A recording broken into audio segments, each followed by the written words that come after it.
Bom dia, meu nome é Wagner, apresentador do Coração Conectado, seu podcast sobre cardiologia. E o episódio de hoje nós vamos tratar sobre o ECG em atletas, o que é patológico, o que é fisiológico e como a gente pode diferenciar, as cardiopatias de alterações fisiológicas no coração do atleta.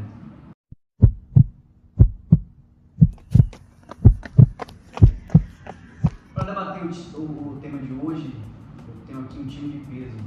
Tenho aqui a doutora Sofia. Olá, Wagner, é um prazer. Sou a doutora Sofia, cardiologista focada em prevenção. Vamos falar sobre como identificar os vilões silenciosos, como a cardiomiopatia hipertrófica, que podem causar eventos devastadores. Também temos aqui a doutora Giovana. Pessoal, sou a doutora Giovana, especialista em cardiologia do esporte. Minha missão hoje é definir o coração de atleta, explicar as mudanças benignas que ocorrem devido ao esforço físico. Com a gente aqui também o professor educador físico Eduardo.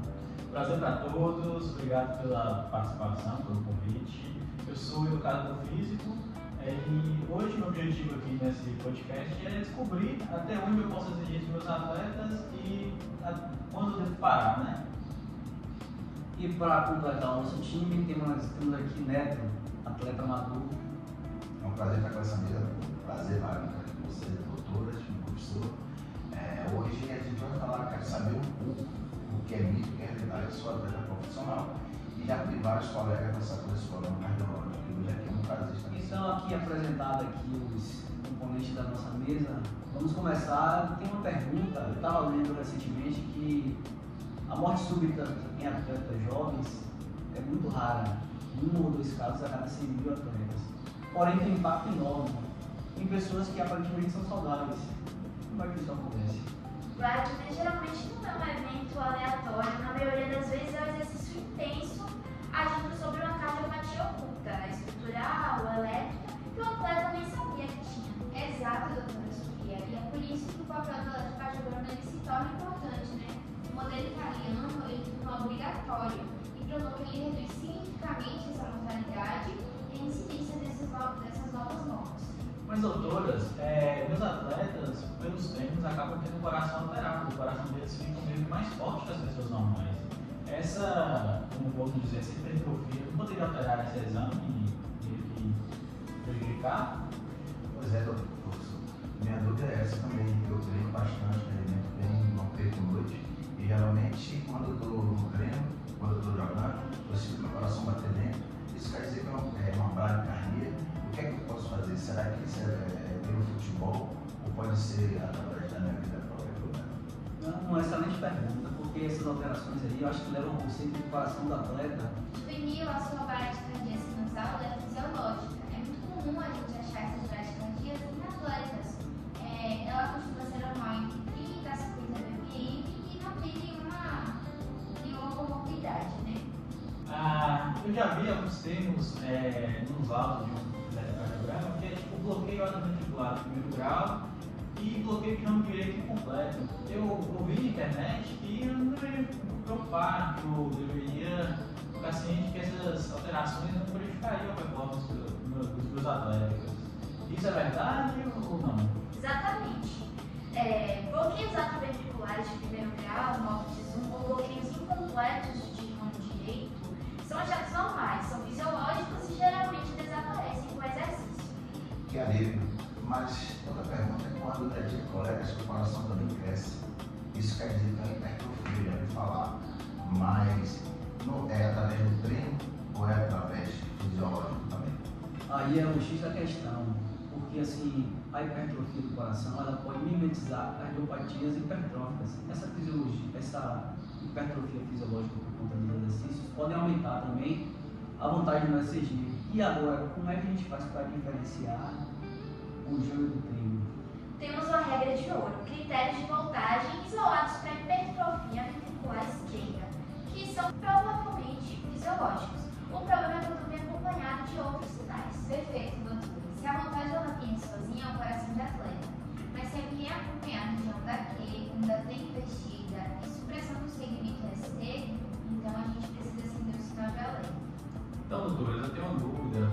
Quais são esses sinais de alerta mesmo? porque eu queria saber para poder parar o treino dos atletas e também mandar para as senhoras para vocês saberem como posso proceder. E o que eu não posso ter no isso é ouvir falar de uma onda T investida. Não sei se é T, se é U, se é V. Sei que eu ouvi falar que é uma onda T investida. Essa é pegada. Calma. Muita informação de uma vez.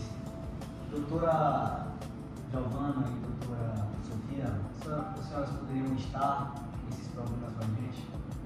Claro! Qualquer inversão de onda T maior que 1 milímetro em duas ou mais derivações laterais ou inferiores é muito suspeita de cardiomiopatia hipertrófica. Depressão do segmento ST também sugere isquemia e deve ser investigada, claro. Além disso, a gente precisa ficar atento ao bloqueio de ramos completos. O bloqueio de ramo esquerdo é sempre anormal em atletas. O bloqueio do ramo direito completo também é diferente do completo que falamos antes.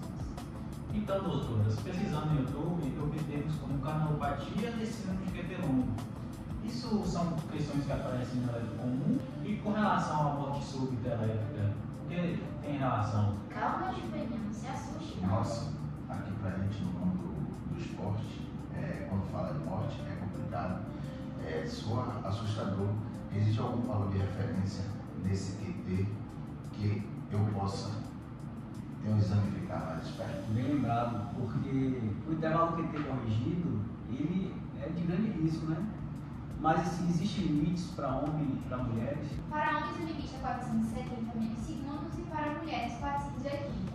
Se estiver acima disso, a gente pode levar uma atenção que a gente fala que é alcançar por ano. Então, resumindo, a vantagem isolada é ok, mas a inversão da onda T e esse deprimido, bloqueio de ramo esquerdo ou QT longo exige que o atleta saia de campo e vá para o consultório, é isso, doutoras? Isso mesmo, Eduardo.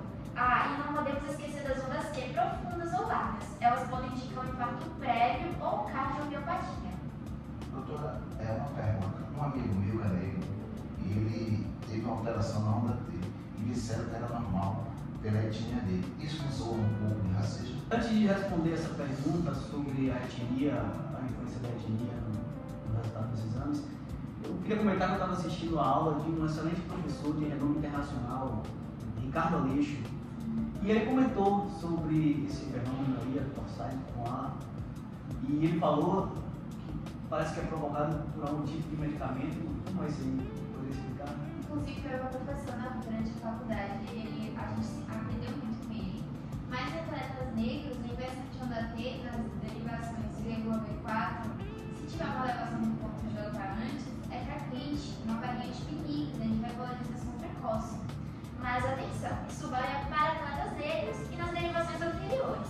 Se essa inversão for nas laterais, bom, é sempre anormal, independente da etnia. Mas antes eu lembrei aqui, aquele fenômeno torsade com A, ele é provocado por medicamentos que prolongam o espaço QT. Eu lembrei que o professor Ricardo Aleixo falou disso realmente. Isso. E literalmente a gente precisa retirar, né, o uso dessas medicações, principalmente o lítio, a amiodarona, são medicações muito comuns, a mitriptilina, e a gente cardiologista, a gente costuma não prescrever por isso, né, a gente puxa o risco e o benefício. Eu acho que o tratamento na emergência é sulfato de magnésio, algo desse tipo.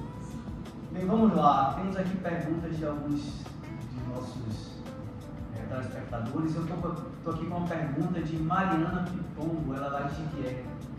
Ela fala aqui: meu filho foi diagnosticado com um padrão de Brugada. É esse mesmo nome? O que é isso?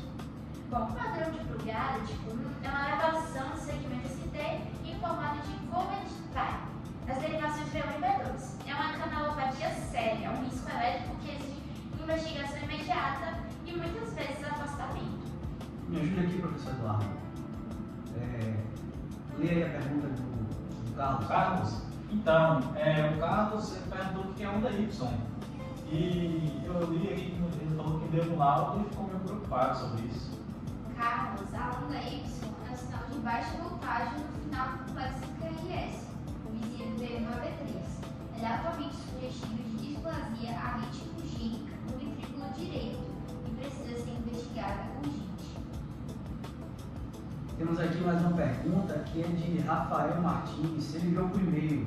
Ele fala aqui: Fiz um ECG e o laudo veio com repolarização precoce. O médico mandou eu seguir minha vida. É isso mesmo ou eu devo me preocupar? Rafael, excelente pergunta. A repolarização precoce é um exemplo clássico de achado benigno.